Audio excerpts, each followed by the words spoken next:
Bumi super baru telah ditemukan oleh para astronom dan ini cukup menarik. Planet yang disebut TOI 715b ini memiliki ukuran sekitar 1,5 ukuran bumi dan karena itulah planet ini disebut sebagai bumi super. Jaraknya juga relatif dekat dengan kita dari segi ruang angkasa, hanya berjarak 137 tahun cahaya. Sebagai perbandingan, sebagian besar eksoplanet berjarak ratusan tahun cahaya dan semua hal yang menarik seperti lubang hitam dan nebula biasanya berjarak lebih dari ribuan tahun cahaya dari kita. Jadi, mungkinkah tempat ini layak huni? Zona layak huni adalah perkiraan di mana sebuah planet memiliki kondisi yang tepat untuk air dalam wujud cair. Inilah yang kita sebut sebagai jarak dari bintang, di mana temperatur di planet tersebut seharusnya cukup baik dan air harus tetap berada dalam wujud cair di permukaannya. Ini tidak terlalu akurat karena bergantung pada banyak faktor seperti tipe bintang, seberapa reflektif planet tersebut, ukuran planet, dan lain-lain. Selain itu, berada di zona ini saja tidak cukup bagi air untuk bisa berada di sana. Planet ini juga membutuhkan atmosfer yang tepat dan beberapa hal lainnya. Jadi, kita menemukan definisi yang lebih ketat di tahun 2014, zona layak huni konservatif. Ini adalah istilah yang lebih tepat untuk mendefinisikan kandidat terbaik yang memiliki air dalam wujud cair. Kalau tidak, kita akan mendapatkan terlalu banyak planet yang berpotensi layak huni yang sebenarnya tidak layak huni sama sekali. CHZ didasarkan pada seberapa banyak energi yang diperoleh planet dari bintangnya dibandingkan dengan bumi. Jika sebuah planet batuan mendapatkan antara 40 hingga 85%, maka planet tersebut dianggap berada di CHZ, tidak peduli seberapa jauh jaraknya dari bintang induknya. Planet-planet seperti ini punya peluang lebih besar untuk bisa dihuni. Dan ya, TOI 715b terletak di sana. Bumi super ini mengorbit bintang tipe M yang juga disebut Katai Merah. Bintang ini jauh lebih kecil serta lebih dingin daripada matahari, sekitar 1/4 ukuran dan massa matahari. Tapi jika planet tersebut berada di zona layak huni, maka planet tersebut merupakan pilihan yang lebih baik untuk kehidupan. Katai Merah bisa hidup lebih lama dibanding matahari, si Katai Kuning. Artinya mereka punya lebih banyak waktu untuk membentuk makhluk-makhluk kecil di planetnya. Dan Katai Merah ini memang lebih tua dari bintang kita. Matahari berusia 4,6 miliar tahun, sedangkan bintang ini berusia 6,6 miliar tahun, kurang lebih beberapa ratus juta tahun. Bintang ini tidak memiliki banyak aktivitas magnetik, jadi tidak berbahaya. Bintang ini tidak berpijar seperti Katai Merah yang lebih muda. Suaranya bisa sangat kuat dan bahkan bisa melukai planet dengan menghilangkan atmosfernya. Meskipun beberapa planet di sekelilingnya memiliki atmosfer yang lebih tipis, tapi sepertinya milik Katai Merah ini sudah habis. Katai Merah inilah yang menjadi tempat kita mencari planet yang bisa mendukung kehidupan saat ini. Bumi super kita berada sangat dekat dengan bintangnya, mengelilingi bintang hanya dalam waktu 19 hari. Karena bintangnya kecil dan jaraknya sangat dekat, planet yang melintas di depan bintangnya sering terjadi dan tampak sangat jelas. Hal ini memudahkan teleskop seperti James Webb untuk mempelajari atmosfernya tanpa perlu waktu yang lama. Berbicara tentang teleskop antariksa James Webb, teleskop ini membawa kita ke era baru dalam memahami planet-planet jauh di luar tata surya. Bayangkan kita bisa melihat gas apa yang menyusun udara di planet yang jaraknya jutaan tahun cahaya. James Webb akan membantu kita menemukan planet yang bisa mendukung kehidupan. Saat ini, para astronom sedang mencari tahu apakah TOI 715b memiliki atmosfer. Jika ya, atmosfernya mungkin lebih mudah dikenali dibandingkan planet yang lebih kering dan lebih padat. Kita mungkin akan semakin bersemangat karena planet ini akan tampak seperti tempat yang baik untuk kehidupan. Selain itu, mungkin ada planet lain di sistem ini yang juga berada di zona layak huni. Kita tidak yakin apakah planet itu benar-benar ada. Planet itu hanya sebuah kandidat dengan nama yang aneh. Tapi kalau memang benar ada, planet itu akan seukuran bumi. Selain itu, planet itu juga akan menjadi planet terkecil di zona layak huni yang pernah terlihat oleh teleskop TESS.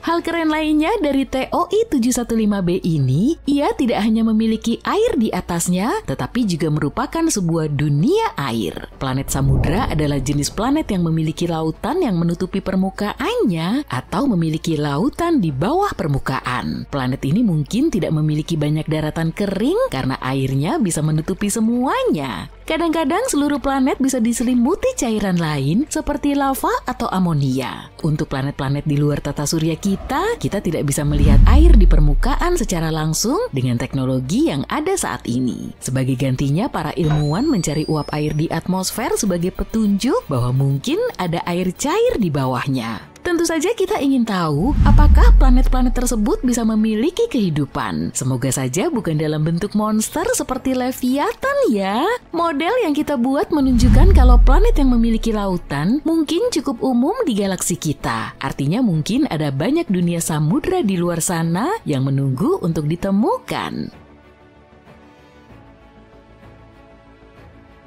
Tapi bagian yang paling menarik dari TOI 715b ini, ia berada dalam apa yang disebut celah radius planet kecil. Kalau kita menyusun planet-planet dalam sebuah barisan, maka akan ada planet yang lebih besar dan lebih kecil dari bumi. Tapi tiba-tiba ada celah di antara planet-planet yang ukurannya 1,5 sampai 2 kali lebih besar dari bumi. Di manakah planet-planet itu?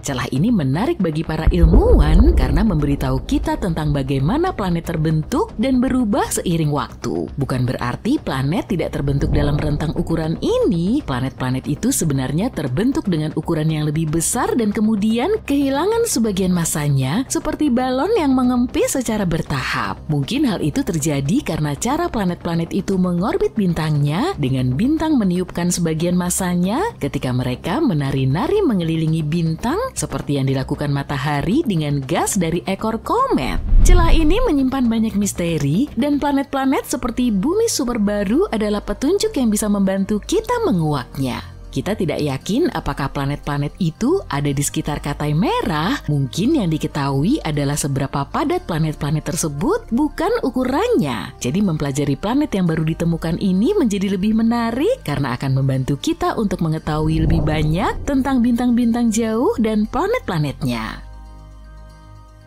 Nah, aku tadi telah menyebutkan TESS. TESS adalah Transiting Exoplanet Survey Satellite milik NASA, telah berada di luar angkasa selama 6 tahun dan telah meraih kesuksesan yang luar biasa. NASA meluncurkan TESS karena kita sudah menemukan lebih dari 5.000 planet yang mengorbit bintang lain, terutama berkat teleskop Kepler. Tapi Kepler kebanyakan menemukan planet-planet besar, belum tentu seperti bumi. Kita memutuskan untuk memfokuskan TESS menemukan planet-planet yang lebih kecil dan seukuran bumi di sekitar bintang-bintang terang di dekatnya. Sehingga kita lebih mudah untuk mempelajari dengan teleskop-teleskop di masa depan. Begini cara kerjanya. Kamera mengamati bintang, mencari perubahan kecerahannya, dan jika kecerahannya tiba-tiba turun selama beberapa saat, kemudian kembali naik, itu bisa berarti ada planet yang melintas di depannya. Tapi bintang juga bisa meredup karena alasan lain, misalnya bintang terbakar atau memiliki bintik-bintik gelap di permukaannya. Itulah sebabnya kita perlu berhati-hati dengan data ini. TESS menunjukkan ukuran dan orbit planet-planet tersebut. Kemudian, teleskop landas bumi membantu menentukan masanya. Dengan ketiga parameter ini, kita bisa mengetahui terbuat dari apa planet-planet itu dan apakah mereka berbatu seperti bumi atau gas seperti Jupiter. Ya, kalian harus menghindari Jupiter setelah taconite. Salah satu contoh penemuan TESS adalah sistem TOI 700. Di sana TESS menemukan planet pertama yang mirip bumi, yaitu TOI 700d. Eksoplanet ini juga mengorbit bintang Katai Merah dan jaraknya lebih dekat dari kita, yaitu sekitar 100 tahun cahaya. Sayangnya tempat ini tidak mungkin bisa dihuni karena suhu di sana sangat tinggi. Penemuan besar lainnya terjadi di sistem AU mikroskopi. TESS TESS mendeteksi sebuah planet yang ukurannya 4 kali lebih besar dari bumi dan satu lagi ukurannya hampir 3 kali lebih besar dari bumi. Sistem ini menjadi area kunci untuk mempelajari bagaimana bintang dan planet terbentuk dan berubah seiring waktu. TESS juga telah menemukan berbagai penemuan menarik lainnya, termasuk supernova, dunia panas, dan sebagainya. Memasuki tahun ke-6, kita hanya bisa berharap akan ada lebih banyak lagi penemuan menarik yang akan datang. Bersiaplah teman-teman, karena kita akan memulai perjalanan yang luar biasa. Dengan bantuan para ilmuwan super pintar dan penelitian mereka, kami telah meminta AI untuk membawa kita kembali ke masa 2 miliar tahun yang lalu dan menunjukkan kepada kita seperti apa bumi kita yang mengagumkan ini. Jadi, kencangkan sabuk pengamanmu dan mari kita cari tahu. Dahulu kala saat bumi masih bayi, sekitar 4,5 miliar tahun yang lalu, masuk ke dalam mesin waktu dan berkunjung ke sana merupakan sebuah kesalahan besar. Seluruh tempat itu sangat berantakan. Pertama-tama tanahnya masih lengket dan cair, jadi pendaratan mesin waktumu akan menjadi resiko besar. Sekarang, begitu kamu mencoba keluar, kamu akan melihat bumi yang sama sekali berbeda dengan yang kita kenal sekarang. Lanskapnya adalah gabungan dari pegunungan terjal, lautan yang berkilauan, dan daratan yang membentang luas. Bayangkan, gunung berapi yang meletus dengan semburan api, menyemburkan gas dan abu ke udara. Ini seperti pertunjukan kembang api yang luar biasa. Dan bahkan jika kamu memiliki mesin baru yang canggih yang bisa melayang dan memiliki perisai khusus untuk menangani panas, kamu masih akan kesulitan bernapas. Soalnya atmosfer bumi pada masa awal agak muram. Awan tebal menggantung di langit, memberikan bayangan misterius di daratan di bawahnya. Udara setipis bisikan dan dipenuhi dengan berbagai macam gas yang menarik, seperti hidrogen dan helium. Karbon dioksida berputar-putar, memberikan warna hijau yang cerah. Uap air melayang di udara, menciptakan rasa lembab dan kabut yang menyegarkan. Oh, dan mungkin ada sedikit amonia dan metana yang membuat suasana semakin menarik. Banyak gas keren kan? Tapi tunggu, ada yang kurang oksigen. Jadi, jika kamu menarik napas dalam-dalam, kamu tidak akan merasakan desakan udara yang biasa mengisi paru-parumu. Di daratan, belum ada hutan yang rimbun atau pepohonan yang menjulang tinggi. Sebaliknya, kamu akan menemukan medan berbatu yang terjal. Beberapa bebatuan purba ini memiliki bekas-bekas kekuatan yang kuat, tabrakan dan gempa bumi yang telah membentuk daratan ini selama jutaan tahun. Namun, di tengah-tengah semua keindahan purba ini, sesuatu yang menakjubkan akan segera terjadi. Kehidupan pada tahap awal sedang berevolusi dan mempersiapkan diri untuk memasuki masa kejayaannya. Organisme sederhana seperti ganggang dan bakteri menguasai tempat ini. Mereka tumbuh subur di lautan, menggunakan karbon dioksida yang melimpah untuk tumbuh dan berkembang biak. Perairan penuh dengan aktivitas, dengan bentuk kehidupan mikroskopis yang berwarna-warni dan bergerak cepat seperti kota yang sibuk. Organisme kecil ini bekerja keras, melepaskan oksigen saat mereka melakukan kegiatannya. Mereka seperti pabrik kecil yang secara perlahan mengubah komposisi atmosfer. Jadi, seperti inilah rupa bumi pada masa awal, kurang lebih. Tapi, mengapa ia begitu buruk dan bagaimana bisa berubah begitu banyak sejak itu? Panas bumi berasal dari berbagai macam hal yang terjadi selama pembentukannya. Pertama, ada panas yang sangat besar yang sudah dikemas ke dalam objek-objek yang bersatu membentuk planet kita.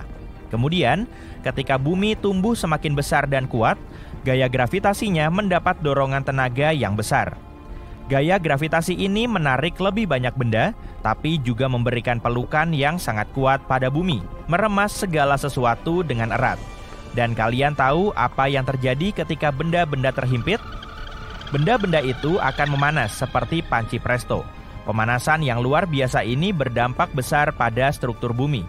Bayangkan bumi sebagai sekumpulan batu, logam, dan mineral. Namun, ketika suhu bumi memanas, bebatuan dan logam menjadi sangat panas sehingga meleleh. Dan coba tebak, logam yang lebih padat tenggelam ke pusat dan menjadi inti bumi, sedangkan batuan yang lebih ringan melayang ke atas dan menjadi kerak dan mantel. Seolah-olah bumi memutuskan untuk memisahkan diri, menciptakan lapisan-lapisan yang terpisah. Para ilmuwan menyebut pemisahan liar ini sebagai diferensiasi. Namun, pemanasan tidak berhenti sampai di situ. Dengan semua percampuran dan pergerakan ini, bumi menjadi semakin panas. Rasanya seperti menyalakan api di dalam oven planet raksasa. Semua panas yang luar biasa ini memiliki konsekuensi yang serius. Suhu bumi yang tinggi membuat segala sesuatu bergerak dengan sangat cepat. Lempeng-lempeng tektonik menari-nari seakan-akan tidak ada hari esok, membuat permukaan bumi menjadi sangat aktif dan penuh dengan gejolak geologi. Oh, dan bukan hanya itu, bumi juga dihujani oleh beberapa pengunjung kosmik yang hebat. Bayangkan begini, ketika bumi sedang sibuk mengumpulkan berbagai macam puing-puing angkasa saat pembentukannya, bagian lain dari tata surya sedang mengalami kekacauan. Saturnus dan Jupiter memutuskan untuk mengacaukan keadaan dengan mengubah orbitnya, mengirimkan sejumlah besar benda-benda masif yang meluncur ke arah bumi. Tabrakan-tabrakan ini bukan main-main. Tabrakan-tabrakan ini menghasilkan ledakan yang melelehkan mineral-mineral di kerak bumi dan bahkan menguapkannya. Ledakan ini sangat kuat sampai melontarkan gas ke atmosfer bumi. Benar-benar pertunjukan kembang api yang dahsyat. Percaya atau tidak, kita masih bisa melihat bekas-bekas pertempuran kuno dari tabrakan-tabrakan ini. Memang butuh kerja detektif yang cermat, tapi kita bisa melihat sekilas bekas-bekas tabrakan itu. Sebagai contoh, ada tempat yang disebut Kawah Maniitsoq di Greenland. Meskipun tidak ada kawah yang bisa dilihat, kita bisa meneliti bebatuan yang letaknya mencapai 20,1 hingga 25 km di bawah permukaan bumi pada masa lalu. Dan coba tebak, batuan-batuan itu memiliki bekas guncangan yang kuat dan tiba-tiba. Nah, itu baru lingkungan yang tangguh. Tabrakan yang paling dahsyat di antara semua tabrakan itu terjadi dengan sebuah planet bernama Theia. Theia yang seukuran Mars menabrak bumi dengan suara dentuman dahsyat. Itu adalah peristiwa kolosal yang mengubah segalanya. Inti logam Theia menyatu dengan inti bumi, sementara lapisan luar kedua planet hancur dan terlempar ke angkasa. Hasilnya, sebuah cincin puing-puing yang indah mengelilingi bumi. Nah, inilah bagian yang paling keren. Puing-puing itu tidak hanya melayang-layang selamanya. Puing-puing itu mulai menyatu, seperti potongan-potongan puzzle yang menemukan pasangannya. Dan voila, kita punya bulan sendiri. Apakah kalian bisa mempercayainya? Dan proses pembentukan bulan yang luar biasa ini mungkin hanya membutuhkan waktu 10 tahun atau bahkan kurang dari itu. Gila bukan? Para ilmuwan menyebut seluruh proses pembentukan bulan ini sebagai hipotesis tumbukan raksasa. Jadi lain kali saat kamu menatap bulan di langit malam, ingatlah bahwa bulan sebenarnya adalah potongan-potongan besar dari planet kita sendiri. Dan omong-omong, bumi juga mengalami petualangan yang cukup seru saat menciptakan atmosfernya. Pada awalnya, upaya pertama planet kita untuk memiliki atmosfer tidak berjalan mulus. Planet ini memiliki lapisan tipis hidrogen dan helium yang ikut bersama semua materi yang terkumpul. Tapi, gas-gas itu seperti seniman yang licik dan memutuskan untuk melayang ke luar angkasa. Dadah, gas-gas! Untungnya, bumi tidak menyerah. Ia melanjutkan untuk putaran kedua, dan kali ini jauh lebih sukses. Letusan gunung berapi datang untuk menyelamatkan. Letusan itu memuntahkan semua jenis gas seperti uap air, karbon dioksida, dan banyak lagi gas-gas lainnya. Bahkan meteorit dan komet pun ikut bergabung, membawa banyak air dan nitrogen. Atmosfer bumi menjadi sebuah pesta. Tapi inilah lucunya, tidak ada oksigen yang bisa ditemukan selama percobaan kedua ini. Tidak ada satu tarikan napas pun. Oksigen yang dihasilkan oleh sinar matahari yang memecah molekul air ditelan oleh reaksi kimia yang lebih cepat daripada saat kamu mengucapkan oksibomber.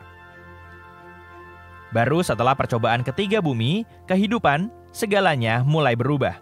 Organisme fotosintesis menjadi pusat perhatian dan menggunakan semua karbon dioksida di udara untuk membuat makanan mereka. Dan coba tebak, mereka melepaskan oksigen sebagai pendamping. Akhirnya, organisme mulai mengeluarkan begitu banyak oksigen sehingga membuat reaksi-reaksi yang ada menjadi kewalahan dan oksigen pun mulai memenuhi atmosfer. Namun, butuh beberapa waktu dan baru sekitar 350 juta tahun yang lalu kita mendapatkan tingkat oksigen yang kita miliki saat ini. Sekitar 21% dari udara yang kita hirup. Jadi dari gunung berapi yang ganas hingga samudera yang misterius, perjalanan sekilas ke masa lalu ini mengungkap bumi yang sangat berbeda dari yang kita kenal sekarang. Sungguh menarik untuk menjelajahi lanskap purba dan membayangkan tahap awal pembentukan kehidupan.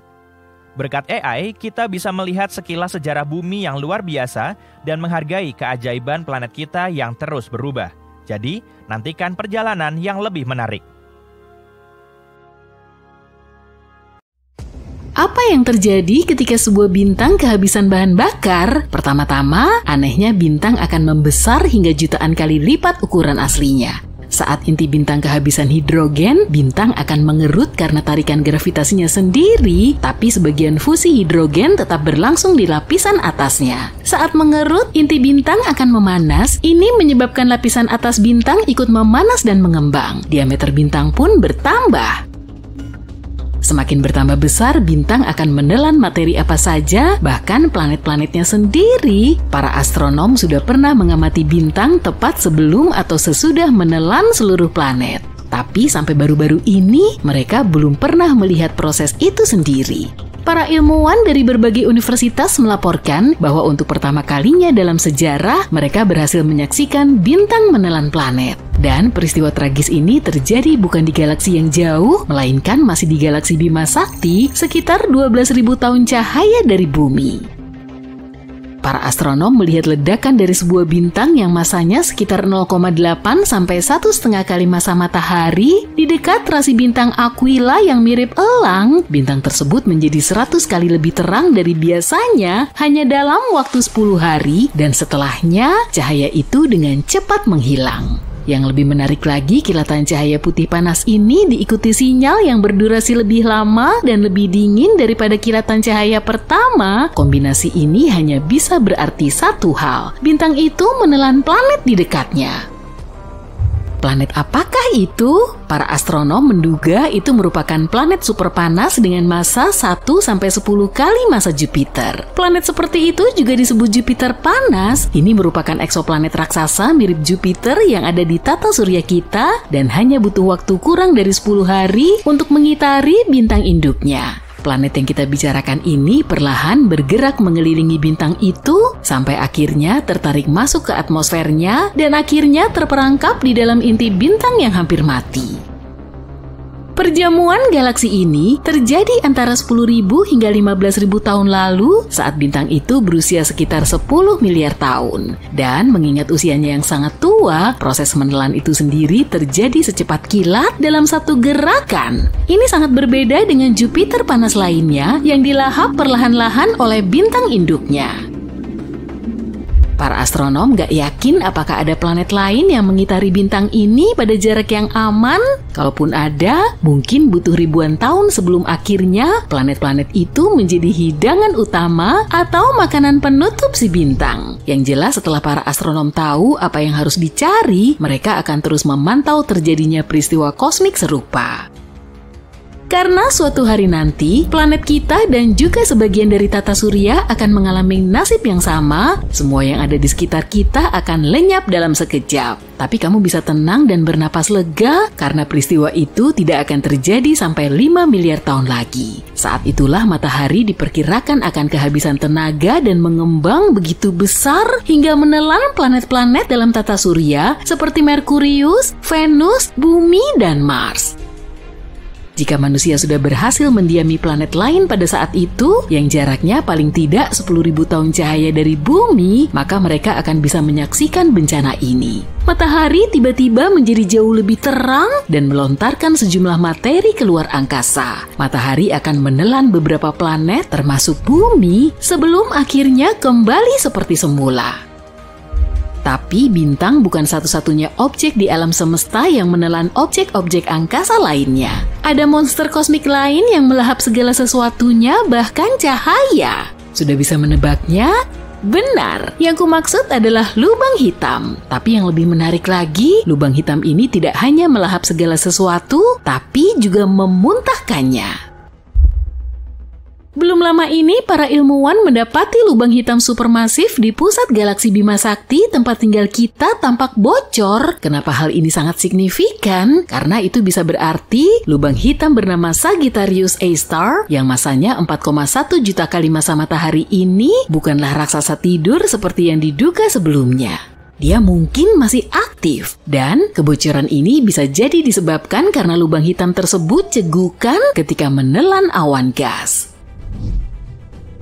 Dalam penelitian ini, tim astronom menggunakan teleskop luar angkasa Hubble. Teleskop ini membantu mereka menemukan semburan yang tampak seperti obor tiup. Semburan itu mendorong awan hidrogen di pusat galaksi kita dan tampak seperti memuntahkan gas mirip selang yang diarahkan ke tumpukan pasir. Hal ini sering terjadi di sekitar lubang hitam aktif yang dikelilingi materi yang tertarik ke arahnya akibat pengaruh gravitasi yang luar biasa besar. Sebagian materi ini masuk ke lubang hitam, tapi sebagian kecil lainnya tersapu keluar oleh medan magnet yang kuat. Penelitian ini menunjukkan ketika awan gas raksasa berada terlalu dekat dengan lubang hitam supermasif, awan tersebut akan tertelan, kemudian lubang hitam itu bersendawa mengeluarkan semburan-semburan kecil materi. Gelombang Fermi mungkin merupakan hasil dari sendawa yang terjadi sekitar 2 hingga 4 juta tahun lalu. Tapi baru-baru ini, para ilmuwan menemukan gelembung gas panas raksasa yang bercahaya. Gelembung ini sejajar dengan semburan yang memanjang sejauh 35 tahun cahaya atau lebih dari lubang hitam supermasif. Para astronom menduga semburan itu bisa saja menghantam gelembung gas tersebut dan membuatnya mengembang. Nah, aku akan memberitahu sesuatu yang lebih menyeramkan lagi nih. Sepertinya ada lubang hitam yang saling memakan satu sama lain. Semacam itu, saat ini keduanya sedang berbagi makanan, tapi tidak ada yang tahu apa yang akan terjadi di masa depan. Biar ku jelaskan lebih detail ya. Para astronom menemukan 2 lubang hitam supermasif yang sedang melahap materi kosmik dari 2 galaksi yang menyatu di luar angkasa yang jauh. Kedua lubang hitam raksasa itu ditemukan dengan bantuan teleskop Atacama Large Millimeter Submillimeter Array atau ALMA. Teleskop-teleskop ini berada di Gurun Atacama, Chili bagian utara. Para ilmuwan awalnya menggunakan teleskop ini untuk mengamati 2 galaksi yang menyatu sekitar 500 juta tahun cahaya dari bumi. Para astronom juga menemukan 2 lubang hitam raksasa tumbuh berdampingan tidak jauh dari pusat galaksi yang menyatu, yaitu UGC 4211. Tampaknya kedua lubang hitam itu bertemu ketika galaksi induknya bertabrakan. Salah satu lubang hitam bermasa 200 juta kali masa matahari. Sedangkan yang satunya lagi sedikit lebih kecil, yaitu sekitar 125 juta kali masa bintang kita. Meskipun tidak tampak secara langsung, kedua lubang hitam ini dikelilingi gugusan gas dan bintang-bintang yang bersinar terang. Semua ini terseret mendekat oleh tarikan gravitasi lubang hitam. Seiring waktu, 2 lubang hitam ini akan saling mengitari satu sama lain. Dan pada akhirnya, keduanya akan bertabrakan dan menciptakan lubang hitam yang lebih besar lagi.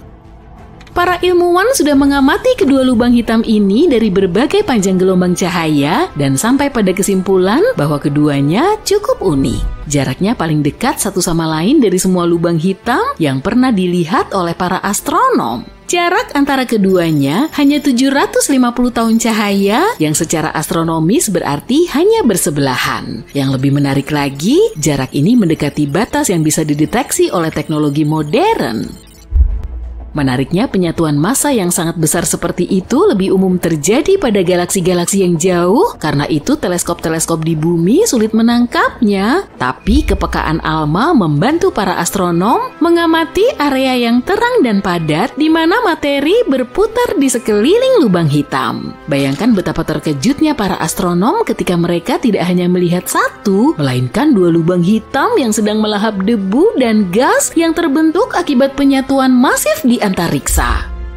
Hal terpenting dari penemuan ini adalah kemungkinan besar pasangan lubang hitam seperti itu jauh lebih umum dari yang kita duga. Jika pasangan lubang hitam seperti ini sangat umum, maka akan lebih mudah bagi kita untuk mempelajari gelombang gravitasi yang terjadi saat lubang hitam bertabrakan. Gelombang semacam itu juga dikenal sebagai riak dalam ruang waktu. Untuk pasangan lubang hitam yang baru saja ditemukan, mungkin masih butuh waktu beberapa ratus juta tahun untuk keduanya saling bertabrakan. Tapi dengan mengamati perilakunya, para ilmuwan bisa mengetahui berapa banyak lubang hitam ganda yang akan bertabrakan di alam semesta. NASA membuat wahana penjelajah keren bernama Curiosity dan mengirimnya ke Mars untuk melihat apa lagi yang bisa kita tahu tentang planet merah. Planet yang mungkin akan menjadi rumah kita selanjutnya. Curiosity telah menjelajahi permukaan Mars, melakukan pengukuran dan mengumpulkan data tentang planet ini selama lebih dari 10 tahun. Dan Curiosity menemukan beberapa bebatuan terkikis gelombang di permukaan Mars yang awalnya diduga sebagai daerah kering. Para ilmuwan meyakini area ini sebenarnya dasar danau. Mungkin saja ini dasar danau yang mengering dan sedimen serta benda-benda lain berakhir menumpuk di sana. Semua ini bisa memberi kita beberapa petunjuk penting tentang sejarah danau tersebut. Misalnya, jenis organisme yang mungkin pernah hidup di sana, seberapa dalam danaunya, berapa lama danau itu ada di sana, dan hal-hal serupa. Pola-pola gelombang ini memberitahu kita bahwa bebatuan ini mungkin terbentuk ketika angin Mars yang kuat menggerakkan air di danau purba yang besar ini. Kamu tahu suara spesifik yang bisa didengar saat memegang kerang di telinga? Kamu bisa mendengarnya karena udara terperangkap di dalam cangkang dan bergesekan dengan dinding-dindingnya. Udara tidak dapat keluar, sehingga bergetar pada frekuensi yang bergantung pada ukuran cangkang. Dengan kata lain, kamu merasa mendengar suara ombak yang menghantam pantai. Itulah Mars dalam imajinasiku sekarang. Tempat di mana kita masih bisa mendengar suara ombak yang telah lama hilang menghantam pantai danau raksasa yang misterius. Selama misinya, Curiosity juga menemukan sebuah benda logam yang ternyata adalah meteorit. Batuan tidak biasa yang berasal dari luar angkasa ini terbentuk dari nikel dan besi. Namanya kakao, dan besarnya seukuran mobil kecil. Panjangnya 2 meter, dengan berat lebih dari 1 ton. Ini merupakan temuan penting karena kita jarang menemukan benda-benda logam di permukaan Mars. Sebagian besar batuan di sana terbentuk dari basal atau material vulkanik lainnya, sehingga bongkahan logam itu bisa memberitahu lebih banyak tentang sejarah dan terbentuknya Mars. Ditambah lagi, logam ini sangat menonjol. Permukaan Mars berwarna merah karena oksida, sedangkan kakao tampak metalik dan berwarna abu-abu gelap. Bongkahan logam ini juga berbentuk bulat dan halus, yang berarti pernah melewati atmosfer Mars. Robot-robot lain juga telah menjelajahi Mars, misalnya Mars Reconnaissance Orbiter atau MRO milik NASA yang menemukan bukit pasir berbentuk lingkaran. Bukit pasir biasanya sangat umum ditemukan di planet merah. Bentuk dan ukurannya pun bermacam-macam, tapi bukit pasir yang melingkar seperti ini sangat jarang ditemukan. Bukit-bukit pasir ini terdiri dari pasir berwarna gelap dengan material berwarna lebih terang di sekelilingnya. Dan kerennya, bukit pasir ini tersusun dalam pola khusus mirip jari-jari roda. Bisa jadi, ini karena cara angin bertiup. Kembali ke Curiosity, wahana ini telah menjelajahi banyak hal menarik lainnya, seperti kadar oksigen di atmosfer Mars. Kadarnya berubah-ubah tergantung musim. Ada lebih banyak oksigen di musim semi dan musim panas, tapi penyebabnya masih belum jelas. Dan tentu saja, itu pun tidak cukup bagi kita untuk bisa bernapas di sana. Konsentrasi oksigen di Mars adalah 0,1% atau sekitar 100 kali lebih rendah dibanding konsentrasi oksigen di atmosfer bumi. Atmosfer Mars sebagian besar terdiri dari karbon dioksida dengan sedikit gas-gas lain. Curiosity begitu canggih hingga bisa menganalisis usia batuan yang ditemukannya. Tampaknya, batuan-batuan itu jauh lebih tua dari yang kita duga sebelumnya. Beberapa di antaranya berusia lebih dari 3 miliar tahun. Curiosity juga menemukan molekul organik dalam sampel tanah. Molekul-molekul ini pada dasarnya adalah bahan penyusun kehidupan. Ini tidak langsung membuktikan adanya kehidupan di Mars, tapi menunjukkan kemungkinan adanya kehidupan di Mars di masa lalu. Curiosity menemukan kemungkinan bukti adanya waduk besar air dalam wujud cair di bawah lapisan es di Kutub Selatan, yang mungkin sangat asin dan penuh dengan berbagai mineral. Salinitas yang tinggi ini adalah alasan kenapa air ini bisa tetap cair pada suhu di bawah titik beku. akan sangat menyenangkan jika ada semacam lautan di bawah permukaan untuk berendam, terutama ketika angin Mars yang ganas tengah mengamuk di permukaan. Dan akan sangat menyenangkan jika ada sesuatu yang dapat melindungi kita dari tingkat radiasi yang sangat tinggi di planet merah. Ada beberapa bahan kimia dan garam yang cukup beracun di tanah Mars, yang bisa sangat buruk bagi manusia. Astronot berpotensi terpapar bahan kimia beracun ini, baik melalui kontak langsung dengan tanah atau dengan menghirup debu yang mengandung garam-garam ini. Selain itu, zat-zat ini juga bisa menjadi masalah untuk menumbuhkan tanaman. Ini penemuan yang sangat penting untuk misi jangka panjang ke Mars, karena para astronot harus bisa menanam makanan mereka sendiri agar bisa bertahan hidup di sana. Hal lain yang mendukung gagasan adanya kehidupan di Mars adalah penemuan metana di sana. Metana merupakan temuan yang sangat penting karena biasanya organisme hidup menghasilkan gas ini. Jadi, dari mana asalnya kalau bukan dari mereka? Pada kenyataannya ada beberapa penjelasan yang mungkin untuk itu. Salah satunya adalah aktivitas geologi dari waduk bawah tanah. Gagasan lainnya adalah meteorit membawa metana ke planet merah. Yang menarik adalah kadar metana lebih tinggi di area tertentu. Jadi, ya, entah apa pendapatmu, tapi aku masih berpegang pada teori bahwa metana itu berasal dari organisme hidup. Ada kemungkinan bahwa gunung berapi di Mars masih aktif. Kita tahu ada banyak gunung berapi yang sudah punah di planet merah, tapi kita tidak pernah menemukan bukti yang cukup untuk membuktikan kalau sebagian gunung berapi itu masih hidup.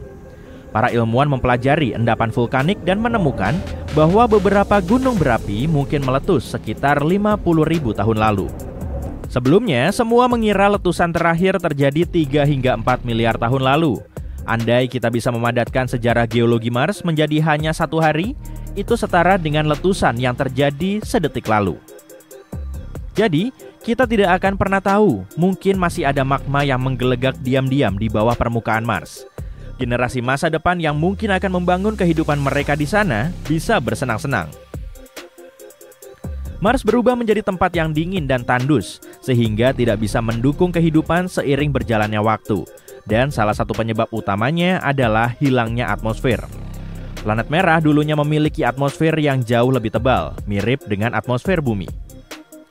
Salah satu alasan utamanya adalah medan magnetnya yang relatif lemah.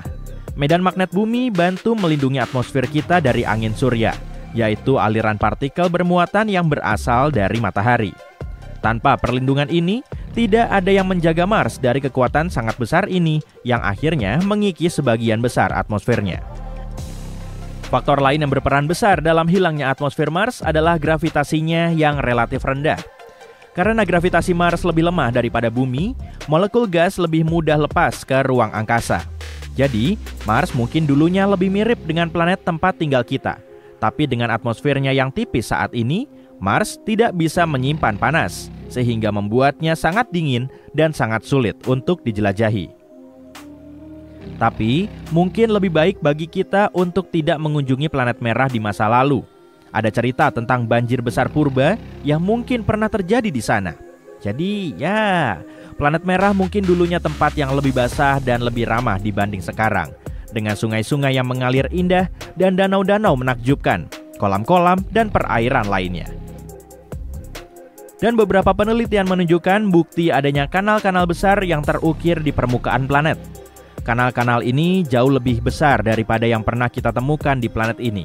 Ini menyeratkan bahwa banjir besar terjadi miliaran tahun yang lalu.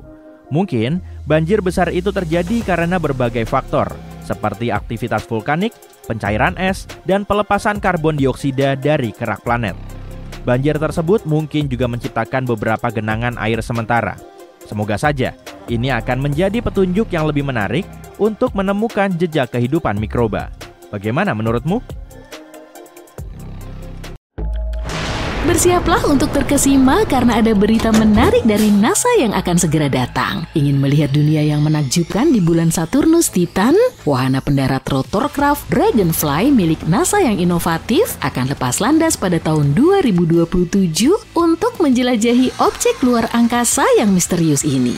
Sekarang, izinkan aku memperkenalkanmu pada Titan. Titan adalah benda langit es dengan atmosfer yang dipenuhi nitrogen dan bahkan mungkin memiliki lautan bawah tanah. Titan juga memiliki sungai dan danau yang mengalir di permukaannya. Tapi, coba tebak, sungai dan danau itu tidak berisi air seperti planet kita. Di sana ada metana. Sekarang yuk kita lihat kredensial astronomis Titan. Titan bukan sembarang bulan, dia adalah bulan terbesar kedua di tata surya kita. Ukurannya hanya 2% lebih kecil dari bulan terbesar yang ada di sekitar kita, yaitu Ganymede milik Jupiter. Ukuran Titan bahkan membuat Merkurius malu, dan apakah aku sudah menyebutkan bahwa atmosfernya 4 kali lebih padat daripada atmosfer bumi. Berkat gravitasi Titan yang lebih rendah dan atmosfernya yang tebal, Dragonfly menjadi robot pendamping yang sempurna untuk mengungkap harta karunnya. Yuk kita beralih ke Dragonfly, bintang dari misi NASA yang akan datang ke Titan. Drone kosmik ini bukanlah penjelajah biasa, dilengkapi dengan berbagai macam gadget yang menarik. Dragonfly bagaikan laboratorium terbang yang siap mengungkap lebih banyak rahasia Titan. Ini adalah wahana pendarat rotorcraft antar planet pertama yang dirancang untuk membawa kita dalam perjalanan penemuan yang epik. Jangan biarkan namanya menipumu ya, Dragonfly tidak hanya berdengung tanpa tujuan. Keajaiban teknologi ini mampu meluncur sejauh beberapa mil di antara berbagai lokasi di permukaan Titan. Anggap saja ini sebagai layanan Uber kosmik untuk para ilmuwan. Dan ngomong-ngomong tentang teknologi, Dragonfly membawa beberapa peralatan yang sangat keren. Wahana ini akan membawa instrumen Drill for Acquisition of Complex Organics atau DRACO yang akan membantu kita mengambil materi dari Titan, sedangkan Dragonfly Mass Spectrometer atau DRA-MS akan menganalisa dari mana saja sampel-sampel tersebut berasal. Tapi, bagaimana kita bisa menemukan Titan? Saat itu tanggal 25 Maret 1655, seorang astronom Belanda sedang berada di luar dengan teleskopnya menjelajahi alam semesta. Dan lihatlah, dia melihat sesuatu yang menakjubkan. Titan, bulan terbesar Saturnus, maju cepat hampir 300 tahun ke tahun 1944 ketika seorang astronom keren lainnya muncul. Dia sedang melakukan eksperimen dengan cahaya dan menemukan bahwa Titan sebenarnya memiliki atmosfernya sendiri. Ada cerita lain dari kisah ini. Pada tahun 1979, pesawat ruang angkasa Pioneer 11 memutuskan untuk melakukan perjalanan melintasi sistem Saturnus. Perjalanan ini mengonfirmasi semua hal keren yang sebelumnya dispekulasikan oleh para ilmuwan tentang Titan seperti temperatur dan masanya. Tapi ada satu kesalahan kecil, para ilmuwan yang cerdik itu mengira Titan mungkin adalah bulan terbesar di seluruh tata surya. Ups, dugaan yang salah. Meskipun demikian, Titan memiliki atmosfer yang misterius dan padat yang membuat semua orang tetap waspada. Sekarang yuk kita lihat kembali ke tahun 1980-an saat pesawat ruang angkasa Voyager 1 dan 2 melakukan pendaratan perdana. Wahana penjelajah kosmik ini terbang melintasi Saturnus dan mereka ingin melihat permukaan Titan. Saat itulah Titan memutuskan untuk bermain petak umpet dengan mereka. Atmosfernya yang kabur membuat mereka tidak bisa melihat apa yang terjadi di bawah sana, sehingga yang berhasil ditangkap oleh Voyager hanyalah gambar-gambar dunia berwarna oranye yang sepi. Tapi mereka melihat kabut biru yang indah di atmosfer bagian atas. Hal-hal mulai menjadi sangat menarik pada tahun 1990-an. Teleskop luar angkasa Hubble ikut bergabung dan memutuskan untuk mengambil beberapa foto keren Titan dengan menggunakan cahaya inframerah khusus. Alat canggih ini berhasil menembus kabut dan voila, foto-foto Hubble memperlihatkan area-area dengan warna yang berbeda di Titan, nyaris seperti papan catur raksasa. Kita sekarang tahu kalau di sana bahkan ada titik terang seluas Australia. Tapi terlepas dari foto-foto fantastis ini, misteri apa yang ada di balik kabut Titan masih belum terpecahkan.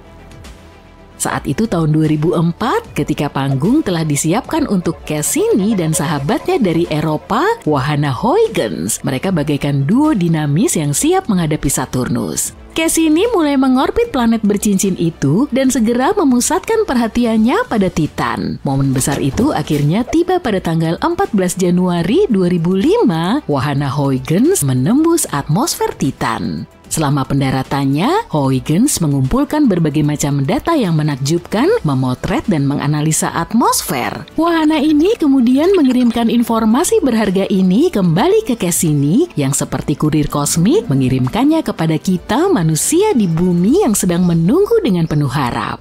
Selama 13 tahun berikutnya, Cassini terbang mendekati Titan lebih dari 100 kali menggunakan berbagai instrumen canggih untuk mengamati permukaan dan atmosfer Titan. Para ilmuwan akhirnya bisa memastikan kalau Titan memiliki awan, danau, dan sungai, serta hujan yang mengguyur permukaannya. Untungnya Titan bukanlah satu-satunya bulan di tata surya kita yang secara teknis bisa mendukung kehidupan. Ada bulan Neptunus yang menakjubkan bernama Triton. Sebagai permulaan, Triton adalah bulan terbesar di Neptunus, tapi juga merupakan bulan yang sangat aneh.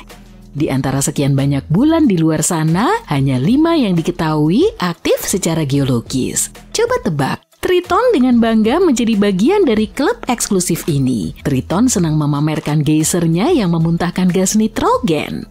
Bayangkan Triton sebagai seorang fashionista dalam ansambel es, permukaannya sebagian besar terdiri dari nitrogen yang membeku, memberikan kesan dingin dan beku. Kamu mungkin ingin membawa mantel hangat jika berkunjung ke sana. Sekarang, kamu mungkin bertanya-tanya bagaimana Triton bisa tetap hangat di lingkungan yang begitu dingin. Ia memiliki senjata rahasia yang disebut kekuatan pasang surut. Bayangkan Triton dan Neptunus sedang melakukan tarian kosmik, menciptakan gesekan gravitasi. Tarian ini tampaknya menghasilkan panas, membantu menghangatkan perairan Triton. Dengan semua pembicaraan tentang panas ini, kamu mungkin mulai bersemangat tentang kemungkinan adanya kehidupan di Triton. Tapi menemukan kehidupan di bulan ini sama kecil kemungkinannya dengan menemukan unicorn yang sedang mengendarai skateboard. Voyager 2, satu-satunya misi yang pernah terbang melintasi Triton, melakukan perjalanannya pada tahun 1989. Jika kamu berharap ada misi lain ke Triton dalam waktu dekat, anggap saja bintang-bintang tidak berpihak pada kita secara harfiah. Kesempatan untuk misi ke Triton hanya terbuka sekali dalam 13 tahun. Karena planet kita dan Jupiter harus berada dalam posisi yang tepat supaya pendaratan bisa berhasil. Para ilmuwan akan memanfaatkan tarikan gravitasi planet terbesar di tata surya untuk mendaratkan wahana di Triton dengan aman. Yuk kita bahas gajah di dalam ruangan, atau haruskah aku bilang beruang kutub? Suhu di Triton sangat dingin sehingga harapan untuk bertahan hidup tanpa membeku hampir sama tipisnya dengan tusuk gigi. Maaf para calon mikroba kecil, kamu mungkin perlu beberapa baju hangat ekstra untuk bertahan hidup di sana. Meskipun Triton mungkin bukan tempat yang paling ramah bagi kehidupan, Triton tetaplah permata astronomis yang layak dijelajahi. Para ilmuwan juga meyakini Triton tidak selalu menjadi bagian dari kru Neptunus. Ternyata Triton kemungkinan besar hanya mengurusi urusannya sendiri, berkeliaran tanpa tujuan di sabuk Kuiper yang jauh. Lalu datanglah Neptunus dengan tarikan gravitasinya yang dahsyat dan menyambar Triton, secara resmi menjadikannya bulan. Sama seperti satelit kita yang terpercaya, Triton juga terjebak dalam pertemuan permanen dengan Neptunus. Satu sisi Triton selalu mengarahkan matanya ke planet ini. Mengenai nasib bulan yang menakjubkan ini, dalam jangka panjang tidak akan terlihat bagus. Bulan ini semakin dekat dan semakin dekat dengan Neptunus setiap harinya. Mungkin kamu bertanya-tanya, kenapa demikian? Masalahnya ada pada interaksi pasang surut yang memainkan beberapa trik kosmik pada Triton. Interaksi itu menyebabkan orbitnya melambat seperti tarian lambat menuju Neptunus. Para ilmuwan memperkirakan bahwa dalam waktu sekitar 3,6 miliar tahun, Triton akan melewati batas yang tidak terlihat. Jika perhitungan saat ini benar, ada 2 skenario yang mungkin terjadi. Triton akan bertabrakan dengan atmosfer Neptunus, atau ia akan hancur berkeping-keping. Jika yang terakhir yang terjadi, sistem cincin baru akan terbentuk di sekeliling Neptunus, seperti yang kita lihat di sekeliling Saturnus saat ini. Triton bukan satu-satunya satelit yang mungkin akan berakhir seperti ini. Phobos, salah satu bulan Mars, juga akan hancur, bahkan lebih cepat, yaitu dalam 30 hingga 50 juta tahun. Sebuah asteroid besar dengan ukuran beberapa ratus meter melesat menuju bumi melalui kehampaan hitam kosmos. Bersiaplah untuk berita buruk, ada 72% kemungkinan asteroid ini akan menghantam bumi dalam 14 tahun mendatang dengan zona dampak potensial di Amerika Utara, Eropa Selatan, dan Afrika Utara, beberapa wilayah terpadat di planet ini. Para astronom telah mengamati si penyerbu ruang angkasa selama beberapa bulan, tapi kini ia sudah bergerak terlalu dekat dengan matahari dan melacaknya mustahil dilakukan dalam waktu 7 bulan ke depan. Tentu saja ada 28% kemungkinan asteroid ini akan melintasi planet kita, tapi gimana jika tidak? Kehancuran dan kehancuran global itulah yang akan terjadi. Ribuan nyawa melayang, miliaran dan miliaran dolar dalam kerusakan, seluruh spesies musnah dari muka bumi, kota-kota hancur, ladang dan hutan yang rusak, dan kita bertanya-tanya, apakah ini masa depan yang menanti kita? Sekarang kamu bisa bernapas lega, itu hanyalah skenario hipotetis yang dibuat oleh NASA untuk mempersiapkan diri menghadapi situasi seperti ini. Badan antariksa ini telah memikirkan bencana semacam ini selama bertahun-tahun. Yang lebih keren lagi, mereka melakukan latihan asteroid bagaimana jika setiap 2 tahun sekali untuk membuat para ilmuwan, badan-badan pemerintah, dan para ahli internasional memiliki pemahaman yang sama. Yang terakhir terjadi pada bulan April, 100 orang ikut serta dalam acara itu. Selama latihan asteroid, para ahli berpura-pura bahwa sebuah batu angkasa raksasa sedang menuju ke arah kita. Kemudian mereka mengerjakan semua pertanyaan rumit yang bisa mereka ajukan, seperti seberapa besar ukurannya, di mana ia akan menghantam, apa yang harus kita lakukan. Ini seperti sesi curah pendapat besar-besaran untuk memastikan bahwa jika itu terjadi, kita tidak perlu memulai dari awal. Untuk membuat skenario ini terasa senyata mungkin, Pusat Studi Objek Dekat Bumi NASA ikut terlibat. Mereka adalah orang-orang yang melacak asteroid sungguhan dan menghitung orbitnya. Jadi mereka mensimulasikan pengamatan asteroid selama berbulan-bulan, lengkap dengan ketidakpastian tentang ukuran, lintasan, dan zona potensi tabrakan. Ketidakpastian inilah yang membuat pengambilan keputusan menjadi jauh lebih sulit, seperti halnya dalam kehidupan nyata. Jika sebuah asteroid benar-benar mengarah ke bumi, ini bukan hanya masalah satu negara, tapi juga masalah semua orang. Itulah mengapa latihan ini melibatkan para ahli internasional. Pada bulan April, hal ini terjadi untuk pertama kalinya. Mereka bekerja bersama badan-badan Amerika Serikat seperti Kantor Koordinasi Pertahanan Planet NASA dan FEMA untuk mencari tahu bagaimana dunia dapat merespon krisis semacam itu karena dampak asteroid akan memiliki konsekuensi yang mengerikan secara global. Pertanyaan besarnya adalah, bisakah kita benar-benar menghentikan asteroid agar tidak menabrak bumi? Di sini ada 2 opsi utama yang dipertimbangkan para ahli. Pertama, kita bisa mengirim wahana antariksa untuk mengumpulkan lebih banyak informasi. Jika kita tahu lebih banyak tentang ukuran, massa, dan orbit asteroid, kita bisa mengambil keputusan yang lebih baik tentang apa yang harus kita lakukan selanjutnya. Pilihan kedua adalah mencoba membelokkannya. Pada dasarnya ini berarti menabrak asteroid dari jalurnya sehingga asteroid tersebut meleset dari bumi. Ini mungkin terdengar mustahil, tapi misi DART NASA telah membuktikan kita bisa melakukannya. 2 tahun lalu mereka menabrakkan wahana antariksa ke asteroid kecil bernama Dimorphos dan berhasil mengubah orbitnya. Ini adalah kemenangan besar bagi pertahanan planet. Tapi misi seperti itu membutuhkan banyak waktu untuk merencanakan, mempersiapkan, dan melaksanakannya. Itulah mengapa menemukan asteroid berbahaya sedini mungkin sangatlah penting. Saat ini NASA sedang mengembangkan teleskop baru bernama NEO Surveyor yang akan diluncurkan tahun 2027. Tidak seperti teleskop-teleskop tua lainnya, NEO Surveyor dirancang untuk mendeteksi asteroid-asteroid yang paling sulit sekalipun, termasuk asteroid yang mengorbit dekat dengan matahari. Dengan demikian, kita punya kesempatan lebih baik untuk bertindak lebih awal dan berpotensi menghentikan asteroid sebelum menjadi ancaman. Kalau kamu masih berpikir tumbukan asteroid adalah sesuatu yang berasal dari fiksi ilmiah dan kisahnya tidak nyata, bagaimana dengan yang satu ini?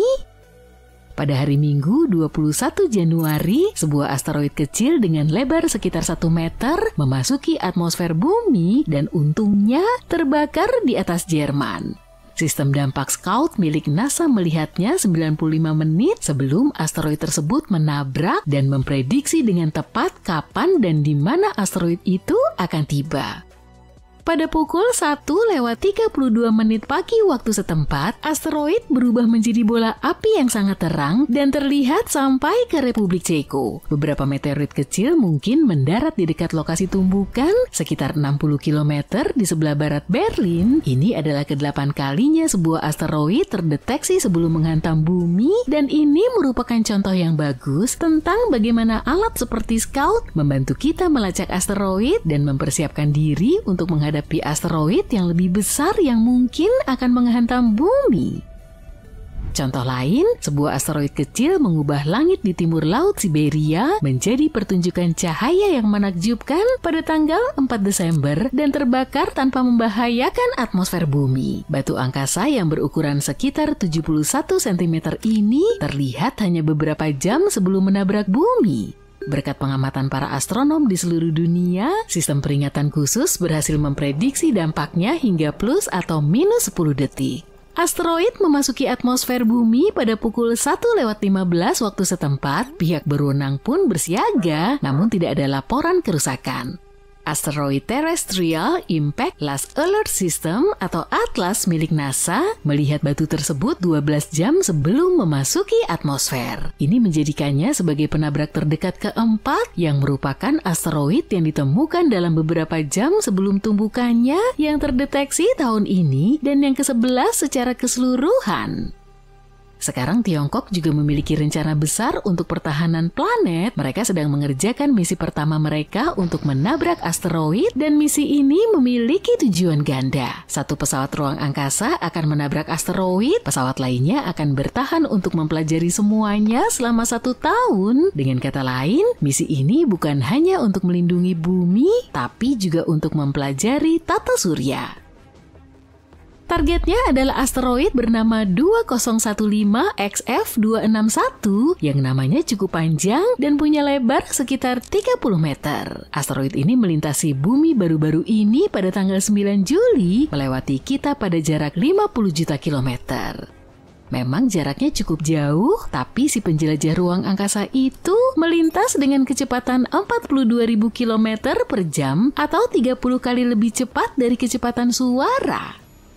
Tiongkok akan mengirimkan wahana antariksa untuk mempelajari asteroid. Mereka berharap dapat mempelajari lebih lanjut tentang struktur dan komposisinya yang dapat membantu kita dalam misi pertahanan planet di masa depan. Kemudian mereka berencana menabrak asteroid tersebut dengan wahana antariksa lain untuk menguji dampaknya dan wahana antariksa pertama akan tinggal di sana untuk mengamati sisa-sisa asteroid tersebut selama 1 tahun. Waktu sangat penting untuk misi semacam ini dan asteroid ini menawarkan beberapa peluang bagus dalam beberapa tahun ke depan. Jadi pada bulan Maret dan Mei 2027, asteroid ini akan melintas dalam jarak 32 juta kilometer dari bumi. Pada bulan April 2028, asteroid ini akan lebih dekat lagi. Maksudnya 21 juta kilometer. Setahun kemudian pada April 2029, asteroid ini akan berada pada jarak 6,7 juta kilometer. Menjadikannya kesempatan terbaik untuk melakukan misi. Kesempatan bagus lainnya adalah pada April 2030. Saat itulah asteroid akan melewati planet kita pada jarak 7 juta kilometer. Sebagai gambaran, misi DART NASA pernah menargetkan asteroid yang berjarak 11 juta kilometer dan perjalanannya memakan waktu 10 bulan. Jadi para perencana Tiongkok harus memilih waktu yang tepat tergantung pada berapa lama waktu yang dibutuhkan oleh pesawat ruang angkasa mereka untuk sampai ke sana. Misi ini diperkirakan akan dimulai sekitar tahun 2027. Pada saat yang sama, ini bukan upaya pertama Tiongkok untuk menargetkan asteroid. Pada tahun 2023, mereka merencanakan uji coba pertahanan planet dengan asteroid yang berbeda yang juga memiliki lebar sekitar 30 meter. Gak jelas juga sih kenapa mereka beralih ke asteroid yang sekarang. Mungkin karena waktunya lebih tepat. Sebagian besar asteroid pada dasarnya adalah kapsul waktu dari 4,6 miliar tahun yang lalu, sisa-sisa ketika tata surya baru saja terbentuk. Mempelajari asteroid dapat memberitahu kita banyak hal tentang bagaimana planet-planet, termasuk bumi, terbentuk. Jadi Tiongkok melakukan sesuatu yang menggabungkan pertahanan planet serta ilmu pengetahuan luar angkasa murni. Mereka benar-benar membuat langkah besar dalam permainan eksplorasi ruang angkasa. Jika asteroid seperti Apophis menghantam bumi, kita akan musnah. Gempa bumi besar akan mengguncang dan tsunami akan membanjiri segalanya. Apophis adalah benda langit berusia miliaran tahun yang sudah ada di tata surya sejak awal pembentukannya. Kalian pasti berpikir seberapa besar kemungkinan batu antariksa raksasa ini akan bertabrakan dengan planet kita pada tahun 2029. Yuk kita cari tahu. Apophis adalah asteroid besar yang ditemukan pada tahun 2004 oleh Observatorium Nasional Kitt Peak di Arizona. Sejak saat itu, asteroid ini dengan bangga menyandang predikat sebagai salah satu asteroid paling berbahaya yang pernah ditemukan. Lebarnya sekitar 335 meter, ukurannya sedikit lebih besar dari gedung Empire State dan Menara Eiffel. Saking menakutkannya, asteroid ini diberi nama Apophis seperti makhluk abadi dalam mitologi Mesir yang dianggap membawa kegelapan dan kehancuran abadi di bumi. Pada tahun 2021, para peneliti memiliki kesempatan sekali seumur hidup untuk mempelajari batu melayang ini ketika melintas di dekat planet kita. Nanti kita akan membahasnya lagi ya.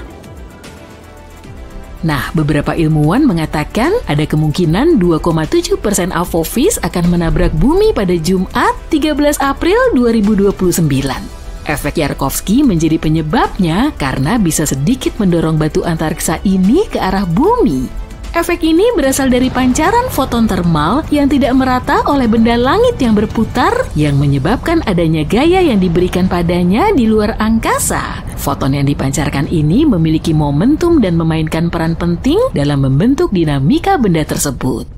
Asteroid memiliki dua sisi, gelap dan terang, seperti halnya bulan. Sisi terang menghadap matahari dan lebih hangat daripada sisi gelap, tapi benda ini juga berputar, sehingga sisi-sisinya terus berubah arah dan suhu. Perubahan ini bisa merugikan karena sedikit mendorong Apophis ke arah bumi. Sayangnya tidak ada yang tahu bagaimana efek Yarkovsky akan memengaruhi lintasan asteroid ini. Di sisi lain, saat asteroid ini terakhir melintasi bumi pada tahun 2021, para astronom menggunakan radar untuk mengukur lintasannya secara akurat dan dengan yakin menyimpulkan Apophis akan melintasi bumi dengan aman pada tahun 2029 dengan jarak sekitar 32.000 km dan tidak akan mengganggu kita lagi setidaknya selama 100 tahun. Umumnya setiap 80.000 tahun, planet kita dihantam bintang jatuh yang memiliki dimensi serupa dengan Apophis. Terakhir kali kita dihantam meteor yang ukurannya sedikit lebih kecil adalah pada tahun 2013.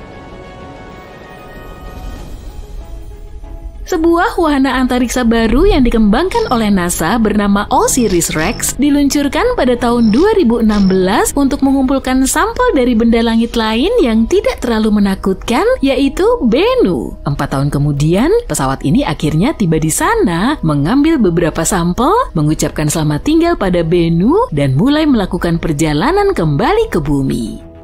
Sampel-sampel tersebut disimpan dengan aman di dalam kapsul yang dijatuhkan di Utah. Sejauh ini, sampel ini merupakan yang paling signifikan yang pernah diambil dari sebuah asteroid. Setelah pengiriman, wahana antariksa ini tidak membuang waktu dan mulai mengejar Apophis. Kini OSIRIS-REx telah berganti nama menjadi OSIRIS-APEX dan saat ini sedang mengejar Apophis. Jika beruntung, pada tanggal 2 April 2029, saat asteroid tersebut melintas di dekat bumi, wahana antariksa ini akan mencapai Apophis dan mendarat di sana. Wahana ini akan berada di Apophis selama 18 bulan, mengumpulkan informasi berharga, serta memotret ribuan foto. Asteroid ini akan dipantau dengan bantuan teleskop canggih. Pada suatu titik, Apophis akan berada terlalu dekat dengan matahari dan kemudian seluruh tugas pemantauan akan dilakukan oleh OSIRIS-APEX. Jika kamu tinggal di Eropa, Asia Barat, atau Afrika, kamu adalah salah satu orang yang beruntung karena akan mendapat kesempatan sekali seumur hidup untuk melihat Apophis dengan mata telanjang. Apophis akan terlihat di langit di wilayah-wilayah tersebut pada tahun 2029 dan mereka yang memiliki teleskop akan dapat melihatnya sekali lagi pada tahun 2036. Osiris Apex pasti akan menghadapi kendala karena asteroid ini memiliki kerak yang tebal dan wahana ini tidak akan bisa mengumpulkan data semudah saat mengamati Bennu. Osiris Apex memiliki pendorong unik yang akan menerbangkan semua debu dari Apophis saat mendarat dan ini akan menjadi kesempatan bagus untuk menganalisis permukaan asteroid dan mengetahui apa saja unsur penyusunnya. Wahana ini akan menghabiskan 1,5 tahun untuk memetakan asteroid tersebut dan mencoba mendeteksi perubahan bentuknya. Seluruh penelitian ini akan menunjukkan bagaimana benda langit itu bergerak sehingga kita bisa merancang rencana yang lebih baik untuk melindungi bumi dari benda-benda langit serupa. Pada tahun 2025, NASA juga akan meluncurkan misi Apophis Pathfinder dan ini akan menjadi pesawat antariksa pertama yang menyentuh asteroid ini.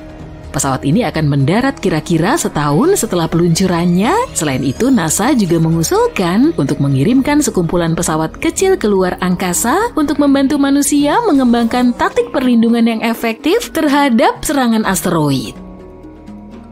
Kita tahu bahwa Apophis berasal dari sabuk asteroid utama antara Mars dan Jupiter. Dalam jutaan tahun terakhir, benda langit ini telah berubah lintasan karena pengaruh gravitasi Jupiter yang cukup besar. Sekarang tampaknya dia lebih condong ke arah matahari, yang berarti asteroid ini sangat dekat dengan bumi. Itulah sebabnya asteroid ini diklasifikasikan sebagai benda langit di dekat bumi. Banyak tes dan penelitian telah dilakukan untuk menemukan cara menghadapi asteroid. Beberapa solusi termasuk mengebor dan meledakkan benda angkasa itu dari dalam atau menguji teknologi baru seperti memasang roket pada asteroid dan mencoba mengarahkannya menjauhi bumi. Kita juga bisa menabraknya dengan sesuatu yang bergerak dengan kecepatan tinggi untuk mengubah arahnya. Apophis adalah asteroid tipe S yang terbentuk dari batuan dan logam seperti besi dan nikel dan berbentuk seperti kacang. Dia bisa memberitahu kita banyak hal tentang masa lalu dan mungkin masa depan. Pengambilan sampel dari objek luar angkasa ini bisa mengungkap bagaimana kehidupan di bumi dimulai dan bagaimana tanaman muncul. Ada banyak teori yang menyatakan bahwa air muncul di planet kita melalui asteroid atau komet. Asteroid bagaikan kapsul waktu yang tak ternilai harganya. Tidak seperti batuan di bumi yang telah mengalami banyak perubahan seperti erosi, sebagian besar benda langit masih utuh dan lebih mudah dipelajari. Saat meteor jatuh ke bumi, meteor-meteor itu tertutup puing-puing yang tidak mungkin dibersihkan. Itulah kenapa mempelajari Apophis ketika masih berada di luar angkasa sangatlah penting. Selain itu, sebagian asteroid terbuat dari logam berharga seperti platina. Saat ini kita memiliki kebutuhan yang tinggi akan logam yang kita gunakan dalam produksi dan menambang logam di bumi cukup sulit. Satu meteor besar saja bisa mengandung besi, nikel, emas, dan platina yang cukup untuk kita gunakan selama jutaan tahun. Jika Apophis memiliki jumlah logam sebanyak itu, kita pasti ingin memecahnya dan membawanya kembali ke bumi kan? Satu batu antariksa bisa bernilai kuadriliunan dolar yang menjadikan penambangan antariksa sangat menguntungkan. Dan tetap saja, biaya yang harus dikeluarkan untuk membawanya kembali ke bumi akan lebih mahal daripada menggali bahan-bahan tersebut di sini. Seiring kemajuan teknologi dan pengembangan jenis roket baru, hal ini mungkin saja terjadi di masa depan. Meskipun kita aman selama 100 tahun ke depan dari Apophis, kamu mungkin masih ingin tahu apa yang akan terjadi jika asteroid ini benar-benar menabrak. Pasti kamu ingin tahu kan? Pertama, kamu akan mendengar suara hantamannya dan mengetahui apa yang terjadi meskipun berada bermil-mil jauhnya. Sebaiknya segera tinggalkan rumah atau apartemenmu. Tak lama setelah tabrakan, gempa bumi besar akan terjadi dan banyak gedung tinggi akan runtuh. Jadi menjauh dari kota mungkin jadi opsi terbaik kalau kamu punya pilihan. Tapi jangan pergi dengan mobil ya, akan ada kemacetan lalu lintas yang sangat parah dan semua orang akan panik. Berjalan kaki atau bersepeda adalah pilihan terbaik dalam skenario ini. Pilihan transportasi terbaik adalah naik pesawat. Jadi kalau sudah lama ingin punya lisensi pilot, sekarang kamu punya alasan yang bagus. Kalau sempat, bawalah makanan ringan dan air serta sepasang kaos kaki tambahan. Tinggal di tepi laut atau samudra memang menyenangkan, tapi dalam skenario ini itu adalah tempat terburuk karena gelombang tsunami raksasa akan menghantam garis pantai setelah terjadi tabrakan.